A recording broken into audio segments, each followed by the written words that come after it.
नमस्कार, बहुत स्वागत है आप सभी का। कच्चा चिट्ठा देख रहे हैं आप, मैं हूं आपके साथ मोनिका ठाकुर। क्या रूस और यूक्रेन की जंग और ज्यादा भड़कने वाली है? ऐसा इसीलिए क्योंकि रूस यूक्रेन जंग अब किसी भी कीमत पर नहीं रुकेगी। रूस ने पिछले 36 घंटों में, जी हां 36 घंटों में 754 हवाई हमले यूक्रेन पर किए हैं। इधर अमेरिका के राष्ट्रपति जेलेंस्की ने कह दिया है कि अगर जरूरत पड़ी तो अमेरिका रूस पर हमला कर देगा। इधर फ्रांस ने ऐलान कर दिया है कि यूक्रेन को बचाने के लिए पूरा यूरोप एड़ी चोटी का जोर लगा देगा।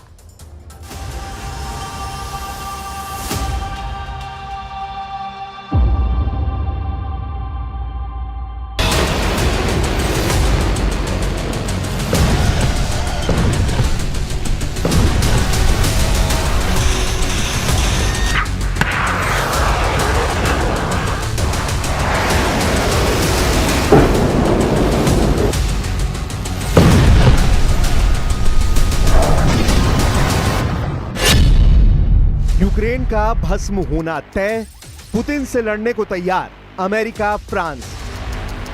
1233 दिन से ज्यादा की जंग में रूस ने यूक्रेन पर इतनी मजबूत पकड़ बना ली है कि अब मजबूर होकर अमेरिका और फ्रांस को ऐलान करना पड़ा है कि हमें रूस से सीधी जंग करनी पड़ सकती है। हम आपको दिखाने जा रहे हैं कि पिछले 36 घंटे में ही रूस ने यूक्रेन पर 1000 से ज्यादा ड्रोन और 85 से ज्यादा मिसाइलों से हमला किया है। आप राष्ट्रपति जेलेंस्की और राष्ट्रपति ट्रंप की बौखलाहट का इसी से अंदाजा लगा सकते हैं कि पहली बार ट्रंप ने पुतिन को चैलेंज करते हुए कहा है कि अमेरिका रूस की राजधानी मॉस्को पर बमों की बारिश कर सकता है। ऐसा पहली बार हुआ है कि अमेरिका यूक्रेन को बहुत बड़ी संख्या में पेट्रियट मिसाइल सिस्टम देने जा रहा है।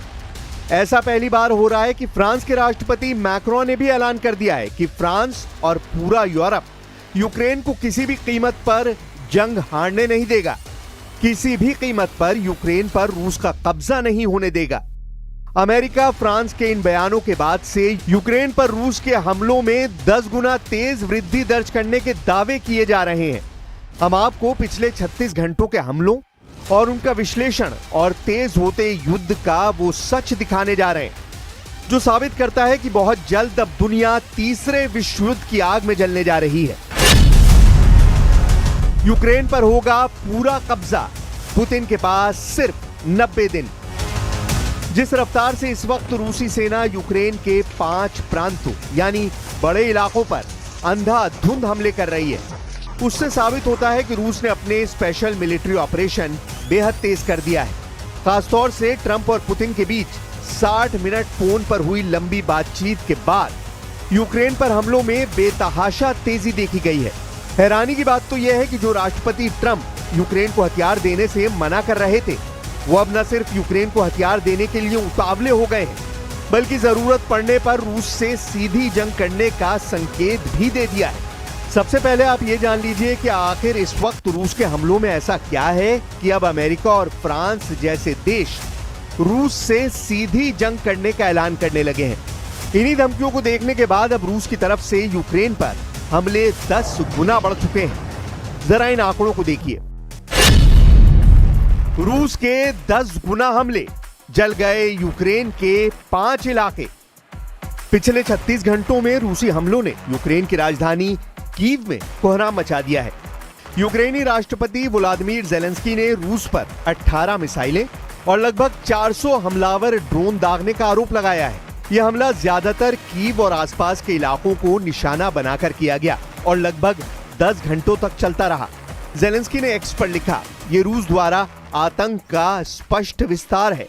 हर रात सैकड़ों ईरानी शाहिद ड्रोन से लगातार हमले यूक्रेनी शहरों पर बड़े पैमानों पर हो रहे हैं।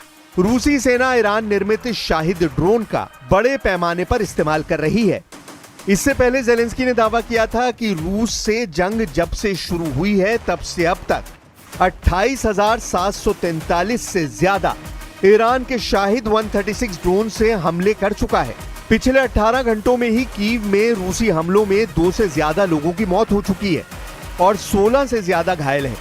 ये मौत का आंकड़ा भी इसलिए हैरान कर रहा है क्योंकि कीव को अमेरिका और यूरोप के एयर डिफेंस सिस्टम से मजबूत हवाई हमलों से सुरक्षा दी गई है, लेकिन उसके बावजूद लोग कीव में मारे जा रहे हैं।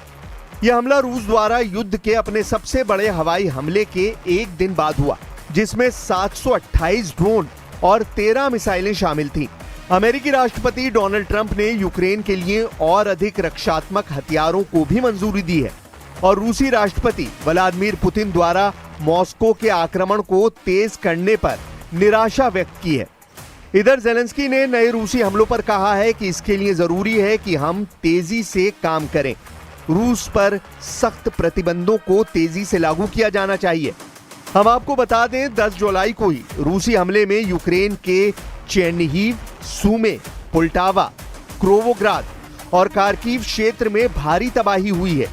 वहीं रूसी रक्षा मंत्रालय का दावा है कि उसकी सेना ने काला सागर, बेलगोरोड, कुर्स्क, क्राइमिया और पेंजा के ऊपर 17 यूक्रेनी ड्रोनों को रोका था।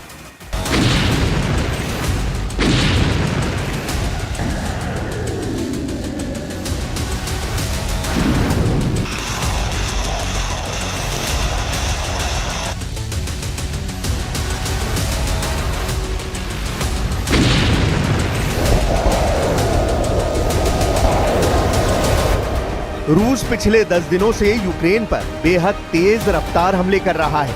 दावों के मुताबिक रूस इस वक्त ईरानी निर्मित शाहिद 136 ड्रोन, इस्कंदर एम मिसाइलों, सुखोई सीरीज के लड़ाकू विमानों, टीयू सीरीज के बम वर्षकों से बेहद सटीक हमले यूक्रेन पर कर रहा है। यूक्रेन का दावा है कि रूस ने नए इलाकों को इसलिए निशाना बनाना शुरू कर दिया है ताकि यूक्रेन की अग्रिम सुरक्षा पंक्ति को तोड़ा और भटकाया जा सके। कुछ खबरों में दावा किया गया है कि पुतिन के आदेश पर रूसी सेना की छोटी छोटी टीमों को यूक्रेन पर हमला करने के लिए भेजा गया है। 4 और 2 पहियों वाली बाइकों से रूसी सेना यूक्रेन के नए इलाकों में तेजी से हमले कर रही है, जिसकी वजह से यूक्रेन के सामने समस्या ये हो गई है कि रूसी सैनिकों की छोटी हमलावर टीमों को मारने में बहुत ज्यादा हथियार और सैनिकों की जरूरत पड़ रही है। रूस की इसी खूनी रणनीति को देखते हुए अमेरिका और फ्रांस ही रूस से सीधी जंग की तैयारी में जुट चुके हैं और इसीलिए अमेरिका ने ऐलान कर दिया है कि हमने यूक्रेन को हथियार सप्लाई शुरू कर दी है, जिसे रोका गया था। जरा अमेरिका से आई इस खबर को देखिए। अमेरिकी अधिकारियों ने रॉयटर्स और एसोसिएटेड प्रेस को बताया कि अमेरिका ने यूक्रेन को तोपखाने के गोले और मोबाइल रॉकेट आर्टिलरी मिसाइलों की आपूर्ति फिर से शुरू कर दी है। डोनाल्ड ट्रंप ने दावा किया कि उन्हें नहीं पता कि पिछले हफ्ते शिपमेंट को रोकने का आदेश किसने दिया था। अधिकारियों ने नाम न छापने की शर्त पर बताया कि 155 मिलीमीटर आर्टिलरी गोले और GMLRS यानी मोबाइल रॉकेट आर्टिलरी मिसाइलें उपलब्ध कराई जा रही हैं। पिछले हफ्ते रोकी गई शिपमेंट में 30 पेट्रियट मिसाइलें, 8,500 155 मिलीमीटर आर्टिलरी गोले, 250 से ज्यादा सटीक GMLRS मिसाइलें और 142 हेलफायर हवा से सतह पर मार करने वाली मिसाइलें शामिल थी। हैरानी की बात तो यह है कि अमेरिका के राष्ट्रपति के आदेश नहीं देने पर भी यूक्रेन को हथियार सप्लाई किसने रोकी, इसका सही पता अभी तक नहीं चला है। फिलहाल यूक्रेन को हथियार सप्लाई शुरू हो गई है। Well, I've been sort of letting people know I'm not happy about what's going on. It's a war that should have never happened. It should not happen now. They're losing. Now it's up. I've been saying 5,000. Now it's up to 7,000. Think of it, 7,000 people a week on both sides. 7,000 people, young, mostly military people, young souls are dead.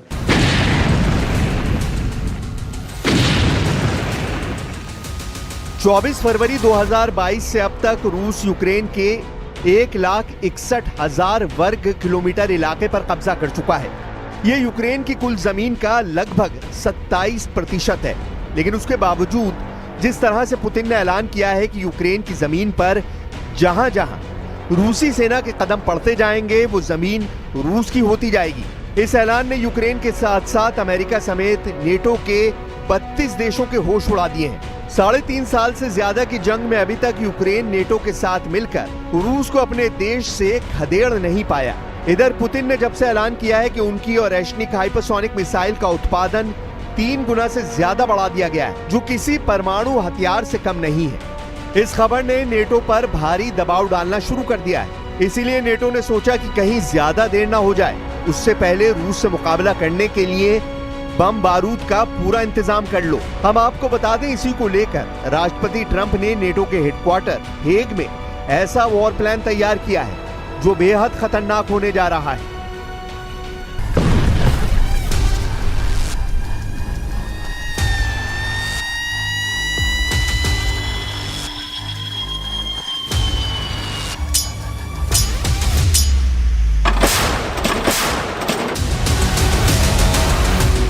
इधर रूस इन धमकियों से बेपरवाह बड़े हमले करते जा रहा है।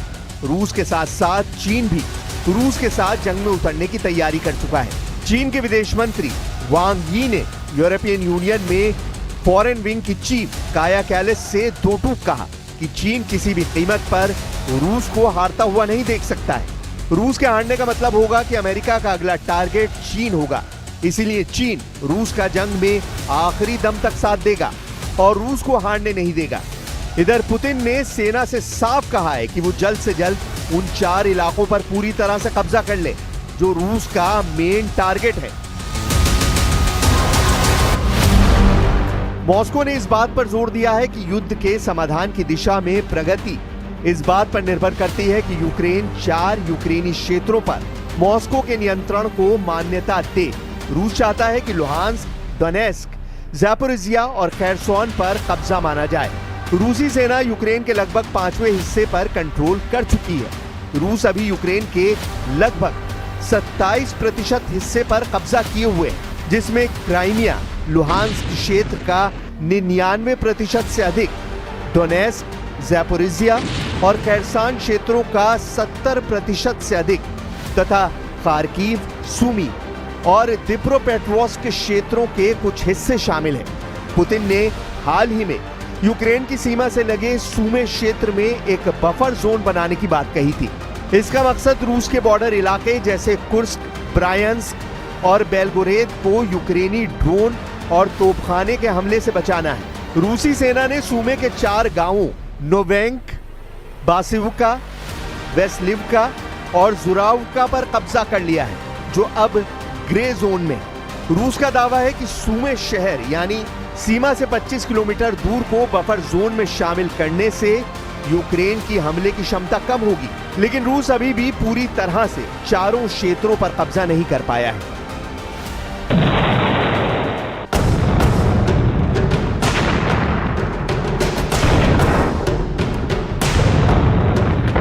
Сьогодні ж я говорив з президентом Трампом.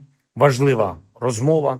Домовились про зустріч наших команд, щоб збільшити силу ППО. Дуже детально говорили про спільне виробництво. І нам це потрібно, і Америці.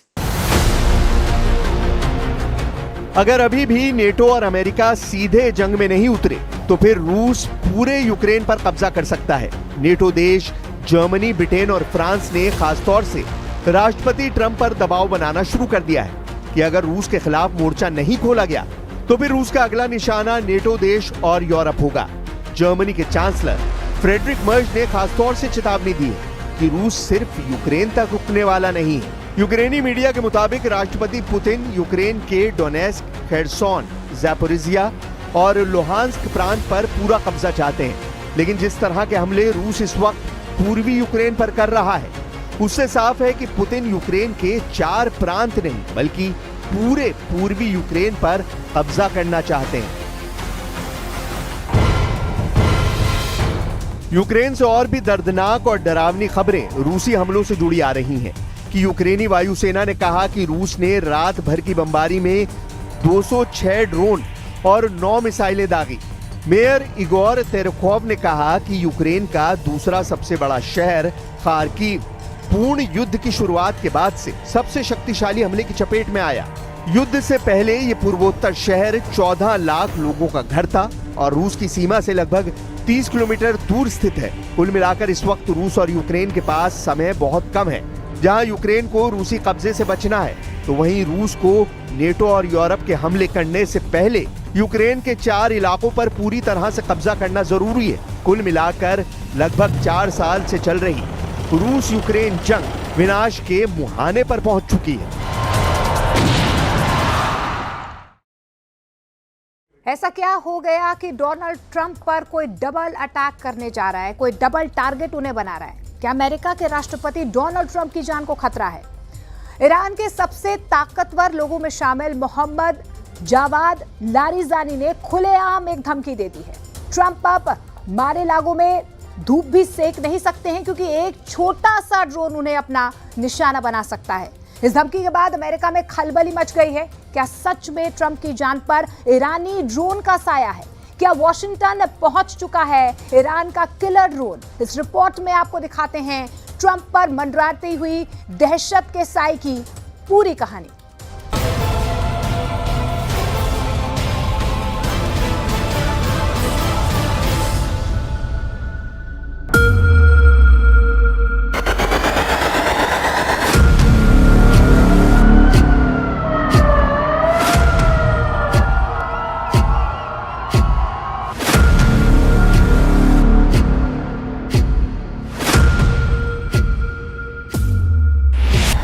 Trump की हत्या के लिए $10 करोड़ की सुपारी।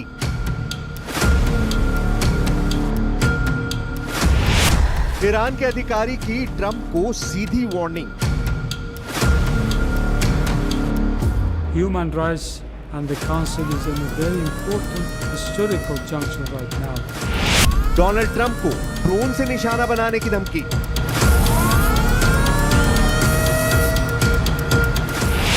जावेद लारिजानी ने ट्रंप को भेजा मौत का पैगाम।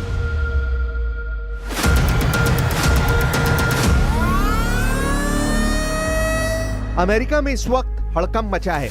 पेंटागन में अधिकारियों के फोन घनघना रहे हैं। ट्रंप के आसपास नजर रखने वाली सिक्योरिटी और ज्यादा कड़ी कर दी गई है।